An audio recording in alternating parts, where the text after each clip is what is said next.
یزید کی لشکر جو امام حسین کے مقابلے میں آیا، امام حسین کے لشکر کی تعداد 72 تھی، تو یزید نے 22,000، مجھے بتائیے 72 کا 22,000 سے کوئی مقابلہ ہوتا ہے؟ عمر بن سعد نے پھر عبید اللہ ابن زیاد کو لکھا کہ 22,000 بندے تھوڑے ہیں، کچھ بندے زیادہ بھیج۔ تو عمر بن سعد کو عبید اللہ ابن زیاد کہنے لگے کہ تو پاگل تو نہیں ہو گیا، 72 کے لشکر کا 22,000 بھیجا، اور کتنا بھیجو؟ تو اس نے کہا تمہیں یہ نہیں پتا یہ لوگ کون ہیں؟ یہ مولا علی شیر خدا کی اولاد ہے، ان میں ایک ایک شخص ایسا ہے جو 1,000 کے مقابلے میں لڑنا جانتا ہے۔ تو یہاں کمزوری دکھائی جاتی ہے، ہمارے بچے سمجھنے لگے ہیں کہ یہ شاید کوئی ایسی داستان ہے، اور اس طرح کا ماحول ٹی وی پہ میں دیکھ رہا تھا، اس طرح کا ماحول بنایا جاتا ہے جیسے کوئی خوف ہے، یعنی واقع کربلا کوئی ایسا واقعہ جسے دیکھ کے خوف طاری ہو جائے، بچے راتوں کو ڈرے، وہ اکیلے درخت دکھائے جا رہے ہیں اور تیر دکھائے جا رہے ہیں۔ او یار کیا قوم کی تربیت کر رہے ہیں؟ واقع کربلا حوصلے کا نام ہے، دلیری کا نام ہے۔ سنیں بات اصل میں کیا تھی، بڑے ٹھنڈے دماغ سے میری بات کو سمجھیے گا۔ حضرت مولا علی شیر خدا کے بعد مسلمانوں کے متفقہ امیر بنے تھے حضرت امیر معاویہ۔ انہیں امیر کس نے بنایا تھا؟ امام حسن نے، حضرت علی کے بڑے صاحبزادے۔ حضرت امام حسن نے ان سے صلح کی، انہیں خلافت دی، اور صحیح بخاری میں نبی پاک نے فرمایا تھا میرا بیٹا حسن سردار ہے، جب مسلمانوں کی جماعتوں میں لہو بہہ جائے گا تو حسن ان کی صلح کرا دے گا۔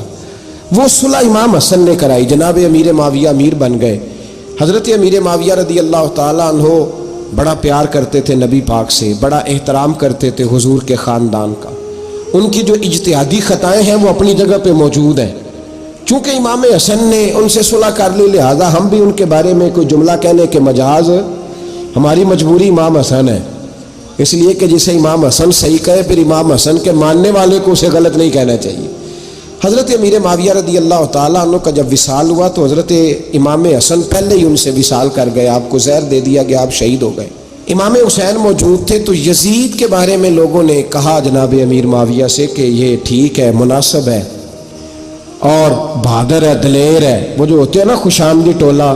تو حضرت امیر معاویہ کے گرد بھی کچھ ایسے لوگ تھے، انہوں نے آپ سے کہا کہ یزید کو نامزد کر دے، تو آپ نے یزید کو بلایا، حوالہ مجھ سے دیکھ لیجئے گا، بلا کے فرمایا کہ 3 بندوں کے سامنے اپنی خلافت پیش کرنا، اگر وہ تجھے مان جائیں تو امیر بن جانا، نہ مانے تو چپ کر کے گھر بیٹھ جانا۔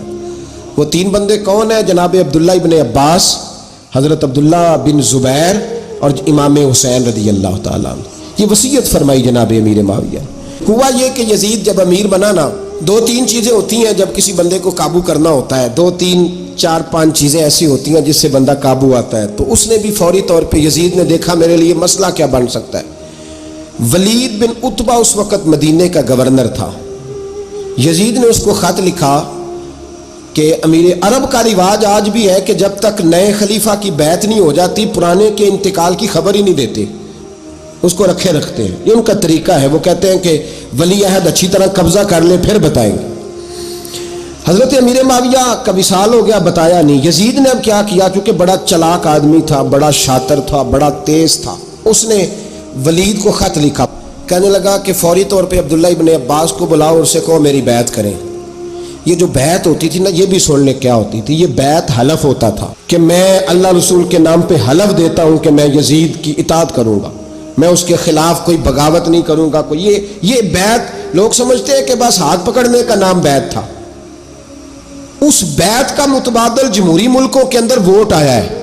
تو کہا بیعت کرے، حضرت عبداللہ ابن عباس کو بھی بلاؤ، عبداللہ بن زبیر کو بھی بلاؤ، امام حسین کو بھی بلاؤ۔ امام حسین آدھی رات کے وقت بیٹھے تھے مسجد نبوی میں، چونکہ 5 نمازوں کی آپ امامت کرتے۔ امام حسین نماز پڑھا کے عشاء کی بیٹھے تھے، جناب عبداللہ بن زبیر۔ عبداللہ بن زبیر کون تھے؟ یہ نبی پاک صلی اللہ علیہ وسلم کی پھوپھی پوتے تھے اور جناب صدیق اکبر کے نواسے تھے، حضرت عبداللہ بن زبیر۔ اور جناب زبیر بن عوام عشرہ مبشرہ صحابی ہیں، ان کے بیٹے تھے، بہت زیرک آدمی تھے، یہ بھی امام حسین کے پاس بیٹھے تھے۔ عبداللہ ابن عباس بھی تھے جو حضور کے چچا کے بیٹے ہیں، اس امت کے پہلے مفسر ہیں قرآن پاک۔ یہ لوگ بیٹھے تھے، تو ولید نے ایک بندہ بھیجا، اس نے آ کے کہا جناب آپ کو گورنر صاحب نے بلایا ہے۔ تو عبداللہ بن زبیر کہنے لگے حسین اس وقت بلانے کی بات سمجھ میں نہیں آئی۔ تو امام حسین بڑے بصیرت والے تھے، اللہ نے بصیرت دی تھی، کہنے لگے عبداللہ آپ کو سمجھ نہیں آئی، مجھے سمجھ آ گئی ہے، امیر معاویہ وصال کر گئے، اور یہ ہمیں جو بلایا گیا ہے نا، یہ یزید کی بیعت کے لیے بلایا گیا ہے۔ تو کہا پھر آپ آدھی رات کو نہ جائیں، آپ کے لیے خطرہ ہوگا۔ تو امام حسین فرمانے لگے خطرہ حسین کو نہیں ہوتا۔ نہیں، کہا پھر بھی آپ مہربانی کریں ذرا احتیاط سے جائیں۔ تو جناب عبداللہ ابن زبیر نے، عبداللہ ابن عباس نے 14 بندے نیزے دے کے، تلواریں دے کے امام حسین کے ساتھ بھیجے اور کہا کہ امام حسین اگر اس نے کوئی غلط ملت بات کی نا، زبردستی بیعت کرنے کا کہا، تو آپ بس کوئی ایک بات اونچی آواز میں کر دینا، یہ سپاہی پیچھے آ جائیں گے۔ امام حسین ان 14 بندوں کو لے کے گورنر ہاؤس پہنچ گئے۔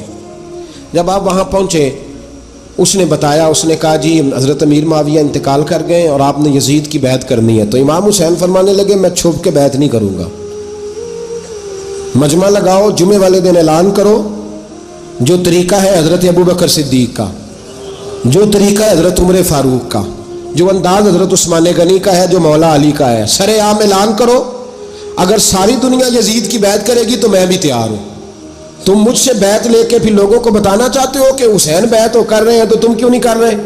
میں عام آدمی نہیں ہوں، لہذا چھپ کے بیعت نہیں کرتا۔ جب یہ بات کی نا تو ولید بڑا نرم دل تھا اور امام حسین کی شان کو جانتا تھا، وہ جانتا تھا یہ نبی پاک کا خاندان ہے۔ اس نے کہا جی مجھے تو حکم تھا، باقی آپ حضور کے نواز ہیں، میں کر کچھ۔ وہاں ایک بڑا بدبخت شخص بیٹھا تھا، عبد الملک بن مروان، وہ ولید سے کہنے لگا کہ اگر حسین آج تمہارے ہاتھ سے نکل گئے تو تمہارے لیے بہت بڑا مسئلہ کھڑا ہو جائے، انہیں جانے نہ دینا، یا بیعت کراؤ یا ان سے کہو جنگ کے لیے تیار ہو۔ تو امام حسین رضی اللہ تعالیٰ عنہ کے کانوں میں آواز گئی تو فرمانے لگے ابن مرجانہ، اگر تیرے اندر جرت ہے تو آ سامنے حسین کے، اس کے کانوں میں باتیں نہ کر، کانا پھوسی نہ کر، باہر آ میدان میں، شرارت نہ کر، باہر آ، میں تمہیں ابھی بتاتا ہوں کہ حسین سے مقابلہ کرنے کا انجام کیا ہے۔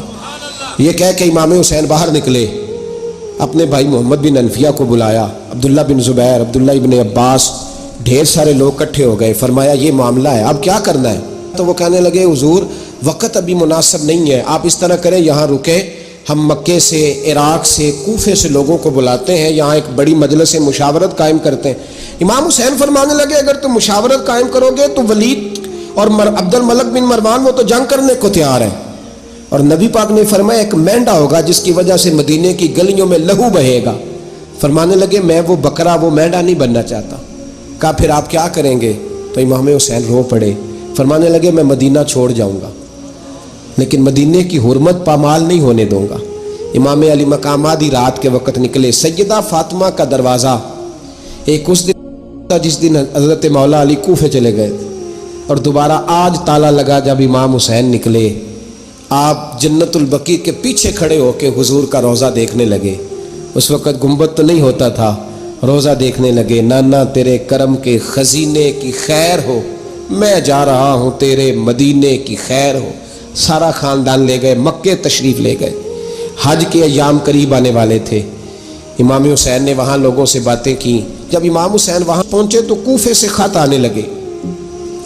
کوفہ حضرت علی کا دارالخلافہ تھا، وہاں آپ کے محبین، پیار کرنے والے ڈھیروں تھے، انہیں خط لکھے کہ حضور آپ چپ کر کے بیٹھے ہوئے ہیں اور ہمارے اوپر یزید مسلط ہو گیا ہے، آپ اگر میدان میں نہیں نکلیں گے، آپ نہیں آئیں گے تو ہم اللہ کی بارگاہ میں شکوہ کریں گے کہ کوئی ہماری کمان کرنے کو تیار ہی نہیں ہوا۔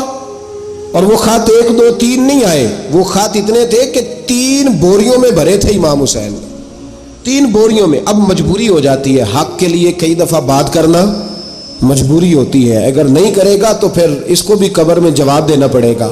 امام علی مقام رضی اللہ تعالیٰ عنہ نے مکے میں اب لوگوں کو جمع کیا مشورے کے لیے۔ ہر بندے نے کہا حضور وہ بلا تو رہے ہیں پر اپنے وعدوں کے پکے۔ کہا حضور وہ پکے نہیں، آپ نہ جائیں۔ ہر بندے نے کہا حالات ٹھیک نہیں، حالات گراؤنڈ ریالٹی صحیح نہیں، یہی مشورہ آج بھی ہر بندہ دیتا ہے، ابھی حالات نہیں۔ اتنے خراب حالات کبھی نہیں ہوئے تھے جتنے امام حسین کے دور میں تھے، لیکن فرمایا میں دین کے خلاف غلط حکمران کو مسلط ہونے کی اجازت، بول کے بتائیے، بول کے، غلط حکمران کو مسلط ہونے کی اجازت مزاحمت کروں گا، مخالفت کروں گا۔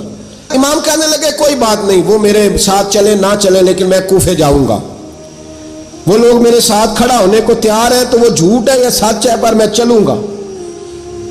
جب امام علی مقام نے اصرار فرمایا تو جو آپ کے قریبی صحابہ کرام کی اولادیں تھی ساری، یہ بھی اب بیماری ہے، کچھ لوگ کہتے ہیں جی صحابہ نہیں ساتھ چلے، تو میں کہتا ہوں اہل بیت نبوت کے تو کل افراد 21 تھے، تو 72 میں باقی اولادیں کس کی تھی؟ وہ ساری صحابہ کی اولادیں تھیں، وہ سارے. پتہ نہیں کیوں اس طرح کا فلسفہ بیان کیا جاتا ہے جس میں حالات خراب ہو. حضرت سیدنا امام علی مقام کو جب بہت زیادہ کہا گیا نا تو امام حسین رضی اللہ تعالیٰ انہوں نے فرمایا چلو میں ایک کام کرتا ہوں، مسلم بن عقیل کو بھیجتا ہوں. حضرت علی کے بھتیجے ہیں، امام حسین رضی اللہ تعالیٰ عنہ کے چچا کے بیٹے ہیں، حضرت عقیل کے صاحبزادے مسلم بن عقیل. بڑے سمجھدار آدمی تھے، معاملہ فہم تھے، بڑے جری تھے.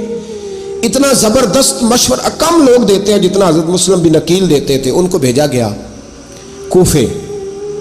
اب اس میں بڑی تفصیل ہے، وہ اپنے 2 بچے بھی لے گئے. جب وہ کوفے پہنچے نا تو کوفے پر جناب نعمان بن بشیر کی حکومت تھی. آپ گورنر تھے اور اہل بیت سے بڑی عقیدت رکھنے والے، نرم رویہ. عبید اللہ ابن زیاد کوفے کا گورنر نہیں تھا، یہ کسی اور علاقے کا تھا. جب آپ وہاں پہنچے تو نعمان بن بشیر نے دیکھا کہ حضرت مسلم بن عقیل آئے ہیں تو لوگ دوڑے ان کی بیعت کرنے، بھاگے. اتنے لوگ جمع ہوئے کہ ایک دن میں 17,000 آدمی نے بیعت کر لی. کتنے بندے جی؟ 17,000 آدمی ایک دن آیا. اب وہ جو امام مسلم بن عقیل کے وہاں نعرے لگانے والے تھے کہنے لگے حضور یہ پہلے دن کی کارکردگی ہے، 2-4 دن میں دیکھیے کیا ہوتا ہے. 2-4 دن میں کیا ہوا؟ 40,000 آدمی نے بیعت کر لی. اب وہ 40,000 بندہ تیار ہو گیا. ادھر سے جو یزید کے وفادار تھے انہوں نے خط لکھا یزید کو کہ تو نے بڑا نرم آدمی گورنر بنایا ہے اور 40,000 بندہ چلا گیا حسین کی طرف. اگر ایک دن مسلم بن عقیل اور رہے تو جو تمہارا گورنر بیٹھے ہیں نا جناب نعمان بن بشیر، ان کو گورنر ہاؤس سے نکال کے مسلم بن عقیل قبضہ کر لیں گے. تو چپ کر کے بیٹھا ہے. یزید بڑا تیز تھا، اس نے ایک آدمی گھوڑے پہ دوڑایا. عبید اللہ ابن زیاد ایک اور علاقے کا گورنر تھا پر بڑا ظالم سا بدماش تھا، بڑا سخت گیر آدمی تھا. اس کو کہا کہ تو پہلے ایک صوبے کا گورنر ہے، جا تجھے دوسرا صوبہ بھی دیا. اس طرح کار فوری طور پہ کوفے پہنچ اور جا کے مسلم بن عقیل کو گرفتار کر، جو آدمی ان کا ساتھ پھر بھی دے اسے قتل کر دے. اس نے کیا کیا؟ وہ آدھی رات کو آیا، منہ چھپایا، جبہ پہنا. لوگ سمجھے امام حسین آ گئے. بہت سارے لوگوں نے اس کے نعرے بھی لگائے. وہ چپکے سے داخل ہوا اندر اور چپکے سے داخل ہو کے اس نے سب سے پہلا کام یہ کیا کہ نعمان بن بشیر رضی اللہ عنہ کو معزول کیا، کوفے کے گورنر ہاؤس پہ قبضہ کیا.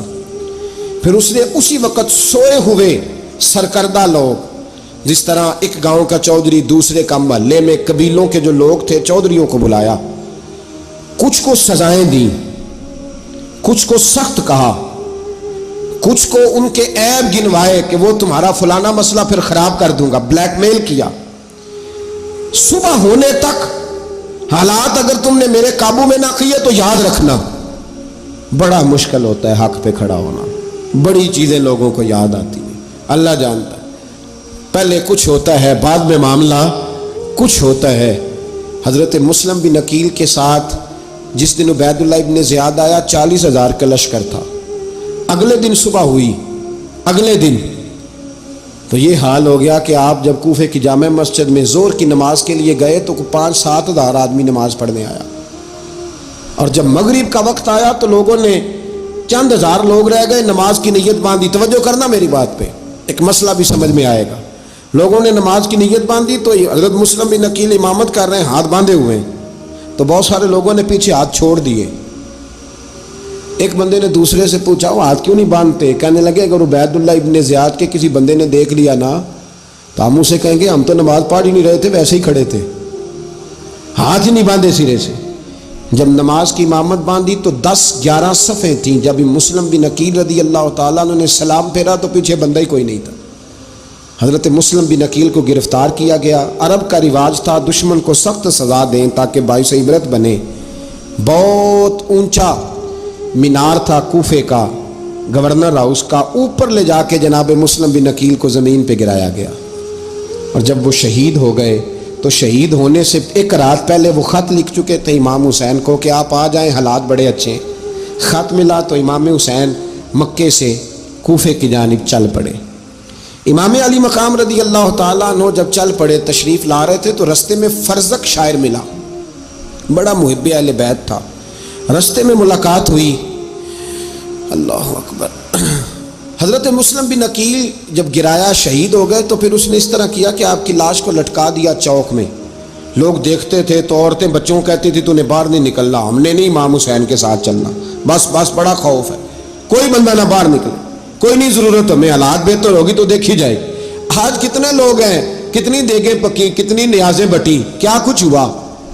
آپ ناراض نہ ہونا, میں آپ میں سے ہوں, آپ مجھ سے ہیں, یہ بات آپ کی نہیں میری سب کی ہے. آج بھی اگر امام حسین کے نام پہ جان دینے کی باری آئے گی تو دیگیں ہی رہ جائیں گی. ناراض تو نہیں ہو گئے آپ لوگ؟ فٹافٹ مائیں کہیں گی باہر نہیں جانا, بالکل پتر سانو کی لگے, سارا دن کوئی ہمارے لیے. وہ پیر صاحب تو کرتے رہتے ہیں باتیں, ان کا تو کام ہے, خبردار ہم نے نہیں جانا. دیگیں دینے کو سارے تیار ہیں, جانے دینے کو تیار ہونا. ناراض ہو گئے آپ لوگ؟ چلو کوئی نہیں, ہو جاؤ, خیر صلی اللہ ہے, بات تو ٹھیک کر رہا ہوں نا. حضرت امام حسین رضی اللہ تعالیٰ عنہ نے فرزق شاہ رستے میں ملا تو امام حسین کو کہنے لگا کہاں جا رہے ہیں؟ فرمایا میں کوفے جا رہا ہوں. کہنے لگا حضور نہ جائیے گا, لوگوں کے دل آپ کے ساتھ ہیں, تلواریں آپ کے ساتھ نہیں.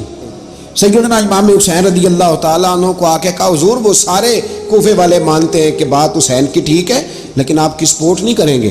اور اگلی بات فرزق نے یہ کی کہ حضور میں حضرت مسلم بن عقیل کی لاش کو لٹکی ہوئی دیکھ کے آیا ہوں کوفے کے چوک میں. بڑا ہی خوبصورت فکرہ ہے امام حسین کا. فرمانے لگے میرا بھائی لٹکا ہوا تھا, کہیں کسی کے آگے جھکا تو نہیں تھا؟ لٹکا ہی تھا نا, کہیں جھکا تو نہیں کسی کے آگے؟ کہا حضور نہیں. تو آپ فرمانے لگے اگر مسلم بن عقیل لٹک گیا تو حسین بھی لٹک جائے گا, لیکن جھکے گا. حضرت امام حسین تشریف لائے, بچوں سمیت آئے. حر بن یزید ایک شخص تھا. حر بن یزید ایک مختصر سا لشکر لے کے اس نے امام حسین کو ایک جگہ پہ روکا, پھر دوسری جگہ پہ روکا, بالآخر تیسری جگہ پہ روکا. تو امام حسین نے فرمایا جگہ کون سی ہے؟ کہا حضور کرب و بلا. فرمایا بس یہی خیمے لگا دو, یہی.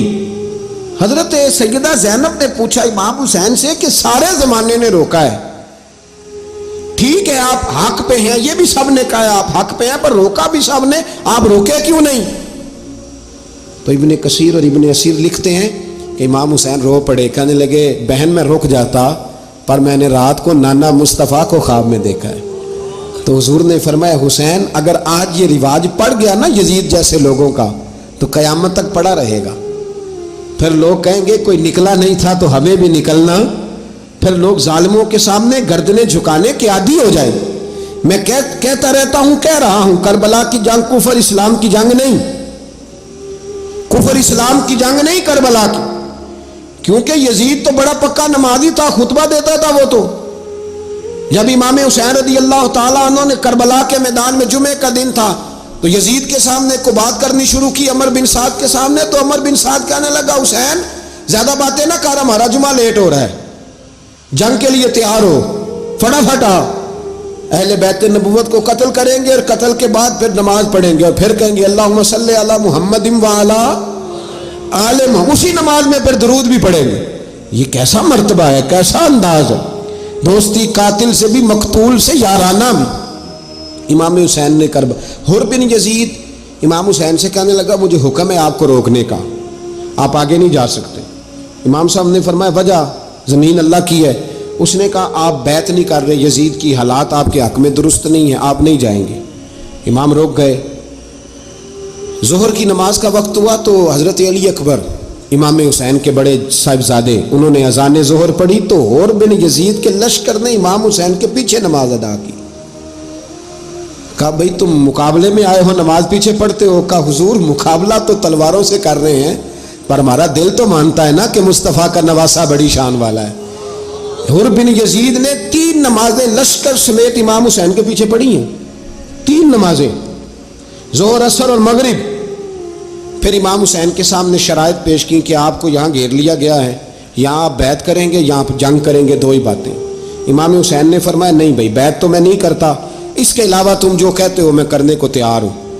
اس نے خط لکھا, عبید اللہ ابن زیاد کو ایک بندہ دوڑایا پیچھے, کوفے چند میل پہ کوفہ تھا. کہا وہ نہیں مان رہے, کیا کرنا ہے؟ تو حسین ابن علی ہے, میں زیادہ دیر انہیں روک بھی نہیں سکتا. انہوں نے پیغام دیا حر بن یزید کو کہ کرنا کچھ بھی نہیں, ان کا پانی بند کر دو, بلیک میل کرو, کھانا پانی نہیں ملے گا, چھوٹے چھوٹے بچے ہیں, خود ہی مان جائیں گے. حضرت